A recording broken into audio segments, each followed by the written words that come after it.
기도하겠습니다. 살아계신 아버지 하나님, 감사합니다.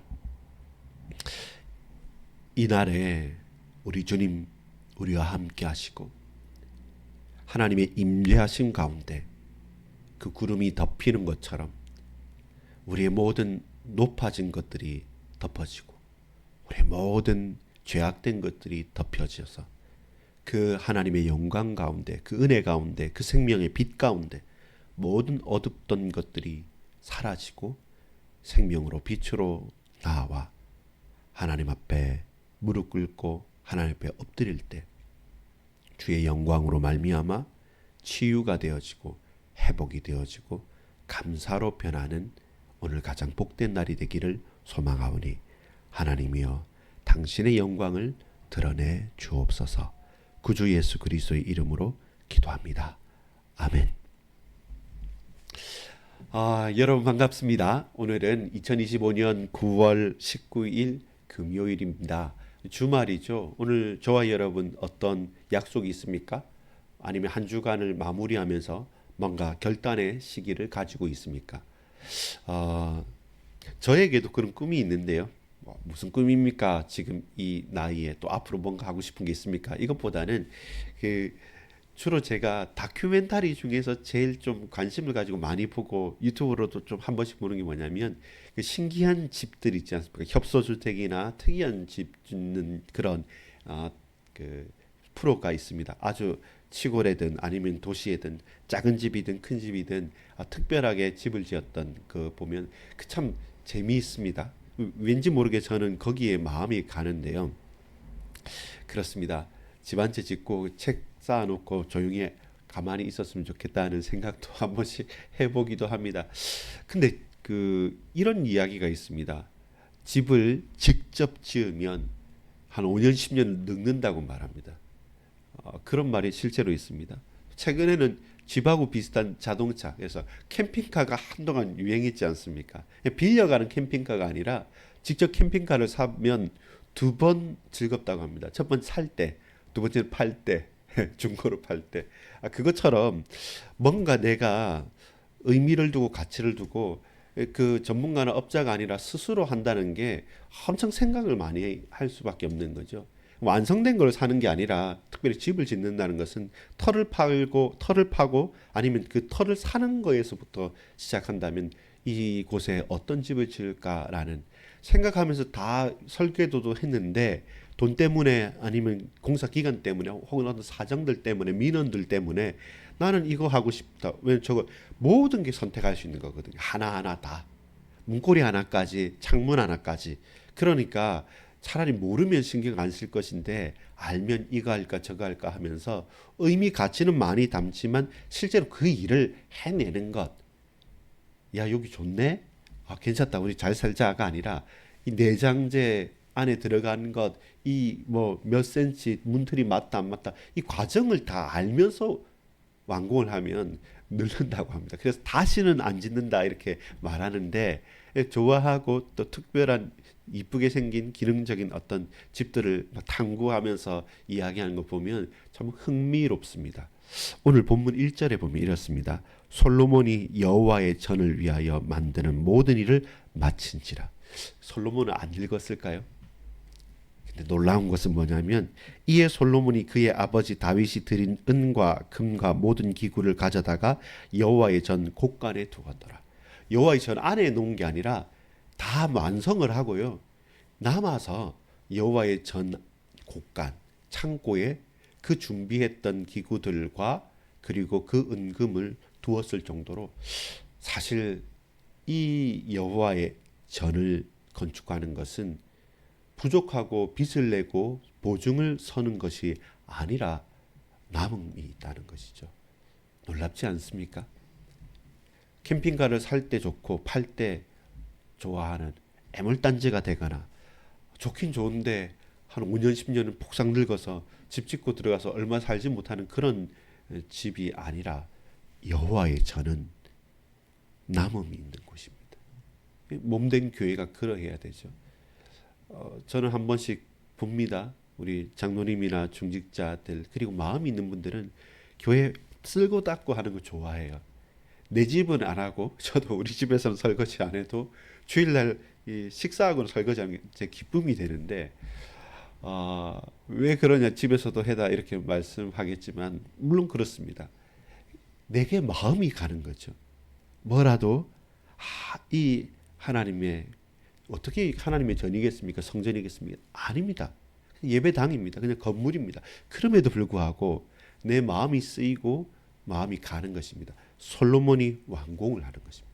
4년 둘째 달 2일에서부터 시작해서 이제 드디어 완공이 된 것입니다. 여러분, 저와 여러분의 삶에 일생을 놓고 내가 마음을 쏟고 중심을 쏟고 모든 것을 다 쏟아서 그것이 미완성이라면 어떨까요? 아쉽죠. 그래도 후회 없는 삶은 될 수 있죠. 근데 여러분, 우리의 삶의 끝이 아니라 우리의 삶의 처음 시작이 하나님의 약속 언약을 완성하고 시작한다면 어떻게 될까요? 그리고 그 완성이 빚을 내서가 아니라 모자라서가 아니라 그 완성하고도 남음, 풍성하게 남음이 있다면 어떻게 될까요? 저와 여러분 좀 집중하고 주목해 봅시다. 하나님의 일을 함에 완성이 있고 남음이 있는 은혜를 간구합시다. 솔로몬의 응답도 바로 거기에 있습니다. 그리고 다윗의 위대함도 바로 거기에 있습니다. 우리가 부모로서 다윗이 솔로몬에게 말하는 것처럼 전하는 것처럼 정말로 하나님 앞에서 반드시 해야 될 그 사명을 감당하며 모두 다 예배당 건축이 사명 아닙니다.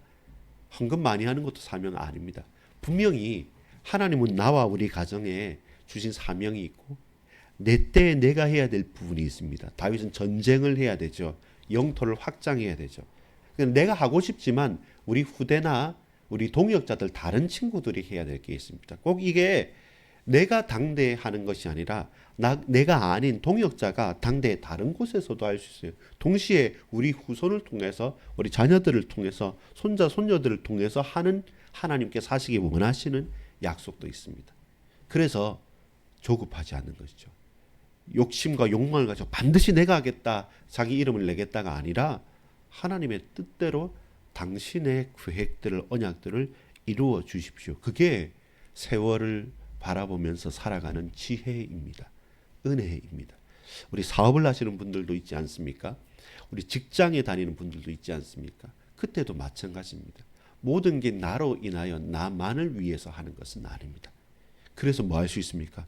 하나님을 바라보고 겸손할 수 있는 거죠. 결국 지금은 씨를 뿌릴 때인가 아니면 그 자라날 수 있도록 편하지 않지만 매일마다 물을 대고 그 노심초사 가꾸어 가야 될 때인가 어느 때는 열매를 거둘 때는 있어요. 거두고 그걸 보고 흐뭇해할 때도 있는데 처음부터 흐뭇해할 수는 없겠죠. 그래서 역할들이 있는 것이죠. 내게 주어진 사명들이 서로 다른 것이죠. 여러분 오늘 어떤 사명을 받았고 또 하나님께서 내게 주신 사명이 뭡니까? 이게 맞아야 돼. 내가 이건 내 사명이다 이런 게 아니라 하나님께서 누구야? 누구야? 너는 이거지 않냐? 라고 하나님의 음성을 들을 수 있고 주님과 만나서 주님 앞에 나아갔을 때 그래 적어도 이거는 내 사명이다 하는 사무치는 기쁨과 감사가 흘러넘치는 뭔가가 있기는 하여야 됩니다. 저에게는 무엇일까요? 여러분에게는 무엇입니까? 계속 질문해보고 기도해보고 말씀을 보면서 확인해 가는 게 우리 일생입니다. 그런 과정 가운데 다윗은 다윗의 일을 마쳤고 오늘 솔로몬은 솔로몬의 일을 마쳤습니다. 여러분, 여러분의 일은 언제 마치겠습니까? 매일매일의 결산을 여러분 이 시간에 하면 어떻겠습니까? 지금 이 시간에 누구에게는 아침일 수도 있고 누구에게는 오전일 수도 있고 오후일 수도 있고 밤일 수도 있습니다. 바로 이 시간에 하나님의 일을 사명을 내게 맡겨주신 것을 결산하고 고백하고 되돌아보는 시간이 내 삶의 예배 시간이다라면 어떨까요? 솔로몬이 연결됩니다. 뭐가 연결되냐면 주의 일을 마치는 그 일에 어떻게 마쳤냐면 오늘 보세요. 이 언약궤가 성전에 완공된 성전에 들어감으로 진짜 완성이 되는 겁니다. 결국 성전은 잘 지어놓고 화려하고 잘 지어놓고 이게 성전이다. 와 대단하네가 아니라 그 왔다 갔다 했던, 쉽게 말해서 뭡니까? 언약궤가 빼앗기기도 하잖아요. 블레셋한테. 다시 블레셋에 빼앗겼는데 블레셋의 우상들이 무너지니까 블레셋이 우리한테 돌려보냅니다. 다시 받았지 않습니까?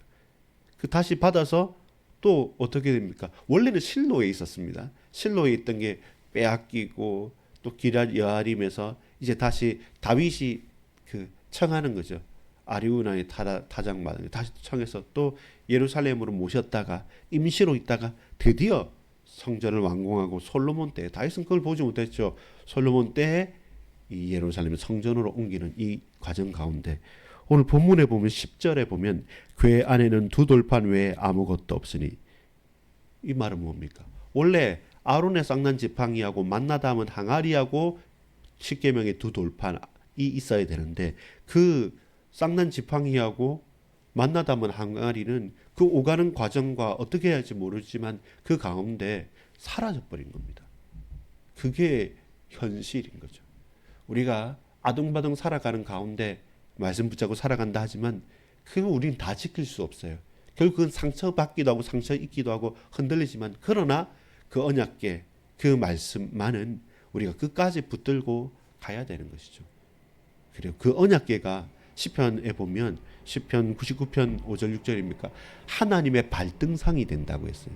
이 말은 뭐냐면 하나님의 그 크신 하나님을 어떻게 우리 인간과 비유할 수 있겠습니까? 근데 비유하자면 그 언약궤가 뭐냐면 하나님의 발이 딱 있는 거죠. 좀 표현하자면 이렇겠죠.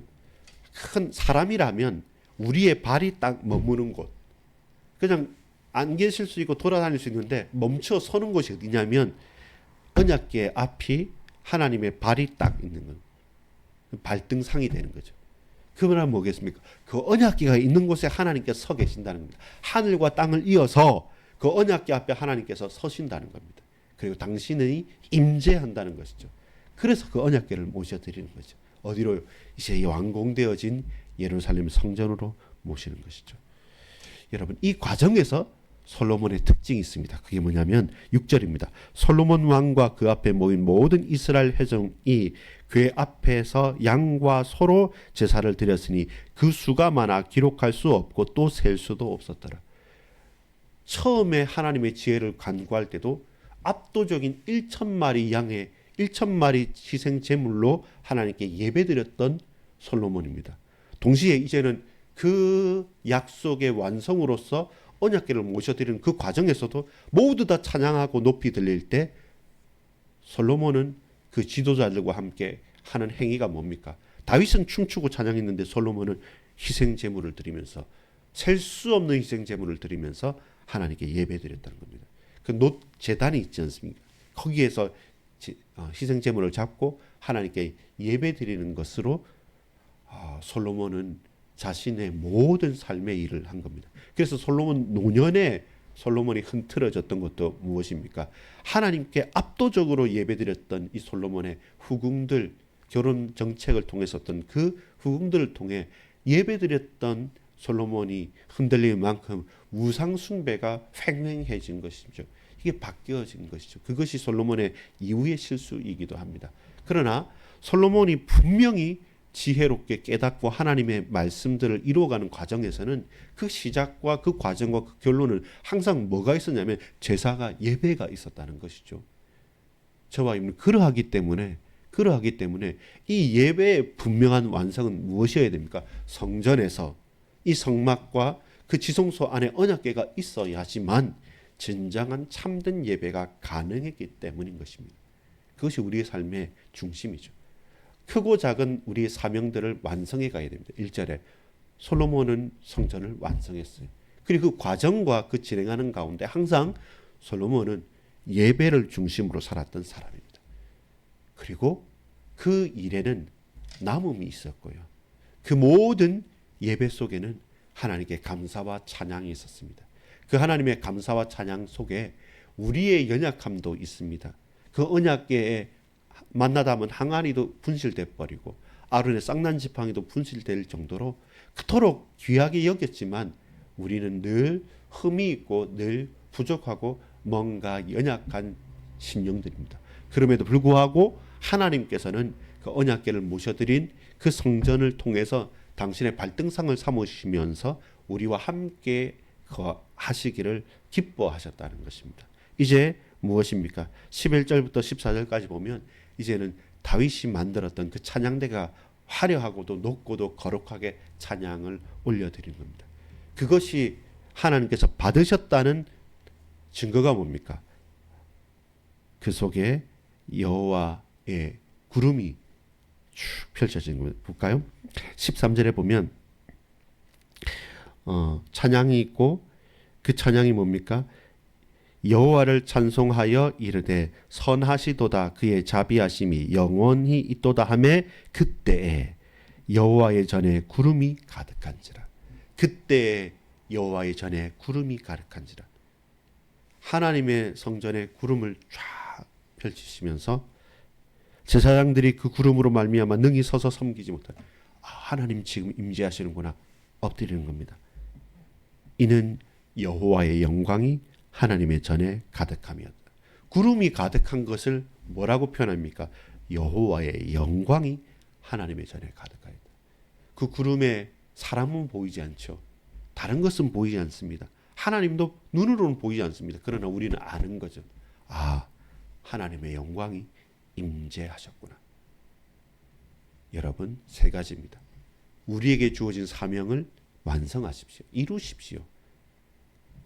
걸쳐 놓지 말고 짧게 쪼개서라도 이 하루의 삶에서 복음 전하고 예배하고 찬양하고 기도하고 말씀을 본다. 이것이 내 사명으로 삼아서 짧게 하나씩 완성해 가십시오. 그러면요, 남음이 있습니다. 남음이 있습니다. 전도했는데 처음에는 거절받으면 마음 상처 입잖아요. 지나고 보면요, 너무나도 기뻐요. 그들이 구원을 받든 받지 않든 내가 받은 구원이 이렇게 놀랍구나라는 걸 알아요. 찬양하지 않습니까? 사람이 바뀝니다. 말씀 보지 않습니까? 지혜로 성령으로 충만합니다. 예배드리지 않습니까? 하나님 앞에서 모든 것들이 새로운 그 영광의 빛 앞으로 나아가는 것입니다. 또한 그 과정은 예배 중심의 삶이어야 됩니다. 솔로몬의 응답의 특징이 그러했습니다. 혼자가 아니라 함께 예배드리는 그 우리 자녀들, 우리의 손자, 손녀들 말도 못 알아듣지만 같이 예배하는 중심으로 간다. 인생이 달라지는 것입니다. 마지막으로 하나님의 영광에 엎드리십시오. 그 구름 속에는 하나님만 보이시겠죠. 그 음성만 들리겠죠. 내 약한 것, 내 질병들, 우리에 있는 모든 죄악된 것들 그 속에서 사라지도록, 그리고 치유되어지도록, 회복되어지도록 하나님 우리에게 은혜를 베풀어 주옵소서. 기도하겠습니다. 아버지 하나님, 매일 내게 주신 사명을 이루게 하소서. 일평생의 말씀 성취가 이루어지게 하옵소서. 주여, 그 순간순간 내 삶의 시작도 진행도 마무리도 예배하는 삶이 되게 하소서. 주의 영광이 가득한 우리 가정도, 내 직장도, 내 현장도 이 발걸음이 되어지도록 주여 성령으로 임재하소서. 인도해 주옵소서. 구주 예수 그리스도의 이름으로 간절히 기도합니다. 아멘. 이 하루를 살아가면서 하나님께 영광 돌리고 예배하고 말씀을 이루어가며 그 속에 주의 영광을 체험하는 저와 여러분이길 원합니다. 우리 같이 이후의 시간 묵상음악에 맞춰서 간절히 기도하겠습니다. 기도합니다.